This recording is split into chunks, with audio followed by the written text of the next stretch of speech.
जय श्रीमन नारायण, जय श्री हरि। भगवान श्री जगन्नाथ आज संपूर्ण विश्व में प्रसिद्ध हैं। उड़ीसा के पुरी में स्थित भगवान का जगन्नाथ मंदिर आज भारत के प्रमुख चार धामों में से एक मंदिर माना जाता है। हर साल आषाढ़ मास में भगवान जगन्नाथ की भव्य रथ यात्रा निकाली जाती है।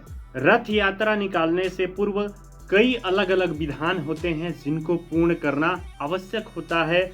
इन्हीं परंपराओं को निभाते हुए ज्येष्ठ पूर्णिमा तिथि पर भगवान जगन्नाथ मंदिर में भगवान जगन्नाथ जी को, बहन सुभद्रा जी को और बड़े भाई बलराम जी को सहस्त्र स्नान कराया जाता है।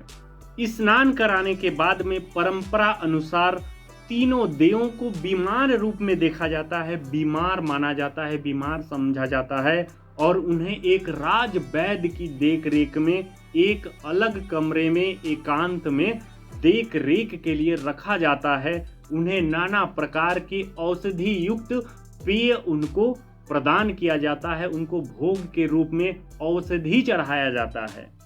ऐसा माना जाता है कि राज वैद्य द्वारा दिए गए 15 दिवस के आयुर्वेदिक दवा से वे देव पूरी तरह से स्वस्थ हो जाते हैं।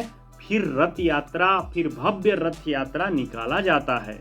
भगवान जगन्नाथ, बलभद्र और सुभद्रा को 108 घड़ों के जल से स्नान कराया जाता है और इसी स्नान को सहस्त्र धारा स्नान के नाम से जाना जाता है। मान्यता के अनुसार 108 घड़ों के ठंडे जल से स्नान करने के बाद में भगवान जगन्नाथ, बलभद्र और सुभद्रा जी बीमार हो जाते हैं। इसलिए 15 दिवस के लिए वे एकांत वास के लिए चले जाते हैं। एकांत वास के दौरान में भगवान का पूजन अर्चन करना मना होता है।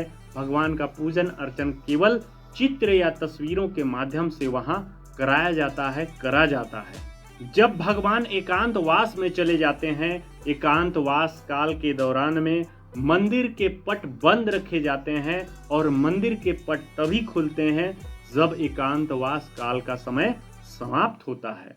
भगवान का एकांतवास जब समाप्त होता है तो देश के कोने कोने से लोग आते हैं और भव्य रथ यात्रा, भव्य शोभा यात्रा निकाली जाती है, जिसमें देश के कोने कोने से लोग आकर भगवान जगदीश की रथ यात्रा में शामिल होते हैं। जगन्नाथ मंदिर में भगवान श्री कृष्ण ही भगवान जगन्नाथ के रूप में विराजमान है।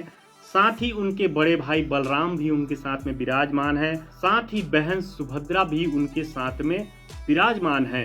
भगवान जगन्नाथ के मंदिर में भगवान जगन्नाथ, बड़े भाई बलराम, बहन सुभद्रा की जो प्रतिमाएं मंदिर में स्थापित हैं वे काष्ठ की बनी हुई हैं, वे लकड़ी की बनी हुई हैं। जगन्नाथपुरी धाम को मुक्ति का धाम बताया गया है। आषाढ़ मास की शुक्ल पक्ष की द्वितीय तिथि को भगवान जगन्नाथ अपने बड़े भाई बलराम और बहन सुभद्रा के साथ में बड़े ही विशाल रथ में सवार होकर शोभा यात्रा में निकलते हैं। अपने धाम से निकल करके भगवान जगन्नाथ गुड़ीचा मंदिर में जाते हैं। गुड़ीचा मंदिर को भगवान का मौसी का घर माना जाता है और भगवान जगन्नाथ वहां 7 दिवस तक विश्राम करते हैं। पूरी रथ यात्रा के लिए बलराम जी के लिए अलग, भगवान श्री कृष्ण जी के लिए अलग और बहन सुभद्रा जी के लिए अलग अलग रथ की व्यवस्था की जाती है। सबसे आगे रथ में भगवान बलराम जी, बलदाऊ जी विराजमान होते हैं। उसके बाद में बीच में बहन सुभद्रा विराजमान होती है। उसके बाद में सबसे पीछे भगवान जगन्नाथ यानी भगवान श्री कृष्ण जी का रथ होता है और इन्हें अपने अपने रथ के अलग अलग रंगों से पहचाना जाता है। बलराम जी के रथ को ताल ध्वज कहते हैं, जिसका रंग लाल और हरा होता है। देवी सुभद्रा के रथ को दर्पदलन या पद्म रथ कहा जाता है। इनके रथ का रंग नीला या काला या लाल कलर का होता है। जबकि भगवान जगन्नाथ जी के रथ को नंदी घोष या गरुड़ ध्वज कहा जाता है। इनके रथ का रंग लाल और पीला रंग का होता है। भगवान जगन्नाथ जी के नंदी घोष रथ की ऊंचाई 45.5 फीट की होती है और बलराम जी के ताल ध्वज रथ की ऊंचाई 45 फीट की होती है। वहीं सुभद्रा जी के दर्प दलन रथ की ऊंचाई 44.5 फीट की होती है। सभी रथ की बनावट नीम की लकड़ी से बनाया जाता है, जो पूरी तरह से परिपक्व होता है, जिसे दारू भी कहा जाता है।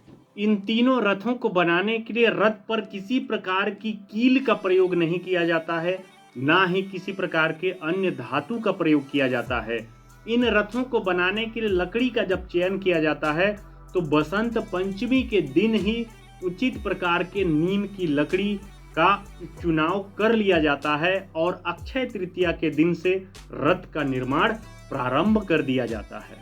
भगवान जगन्नाथ जी का संपूर्ण रथ तैयार होने के बाद में छर पहनरा नामक एक विधि को पूर्ण किया जाता है, जिसमें पुरी के गजपति राजा पालकी में बैठकर आते हैं और संपूर्ण रथों का विधिवत पूजन करते हैं।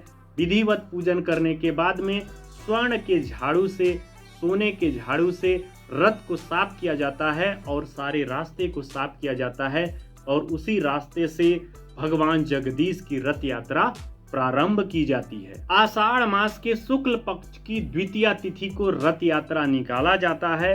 रथ यात्रा में देश के कोने कोने से लोग आकर इस रथ यात्रा में शामिल होते हैं।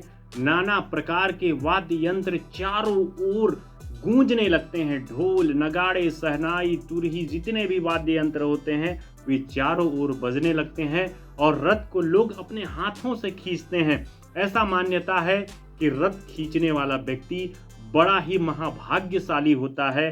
तो इसलिए आप भी भगवान की जगदीश रथ यात्रा में अवश्य शामिल होवें। वह अपने जीवन में सुखी जीवन व्यतीत करें, सुखी जीवन का अनुभव करें। जगन्नाथ मंदिर से भव्य रथ यात्रा निकलते हुए सारे नगर का भ्रमण करते हुए गुंडीचा मंदिर में पहुंचते हैं और गुंडीचा मंदिर भगवान जगदीश, बहन सुभद्रा और बलदाऊ का मौसी का घर माना जाता है। इसलिए भगवान वहां 7 दिवस तक आराम करते हैं, 7 दिवस तक विश्राम करते हैं और भगवान के उस दिव्य दर्शन को, मौसी के घर जो जाकर दिव्य दर्शन करते हैं, उन्हें आड़प दर्शन कहा जाता है। गुंडीचा मंदिर को स्थानीय बोली में गुंडीचा बाड़ी भी कहा जाता है और यह भगवान की मौसी का घर है। पौराणिक मान्यताओं के आधार पर देव शिल्पी विश्वकर्मा जी ने उसी गुंडीचा बाड़ी में, उसी गुंडीचा मंदिर में भगवान जगन्नाथ, बहन सुभद्रा और बलदाऊ जी की काष्ठ की मूर्तियों का निर्माण किया था। 7 दिवस के विश्राम करने के बाद में भगवान जगदीश, बलदाऊ और बहन सुभद्रा फिर से रथ पे सवार होकर मुख्य मंदिर की ओर प्रस्थान करते हैं। भगवान जगदीश की रथ यात्रा यानी रथ वापसी की यात्रा को बहुड़ा यात्रा कहा जाता है। अगर आप अपने जीवन में सुख का अनुभव करना चाहते हैं, अपने आप को भगवान से जोड़ना चाहते हैं, तो अवश्य आप एक बार भगवान जगदीश की रथ यात्रा में शामिल होकर रथ को खींचकर अपने जीवन को धन्य बनाएं और अपने जीवन को मोक्ष की ओर लेकर जाएं। जय श्रीमन नारायण, जय श्री हरि।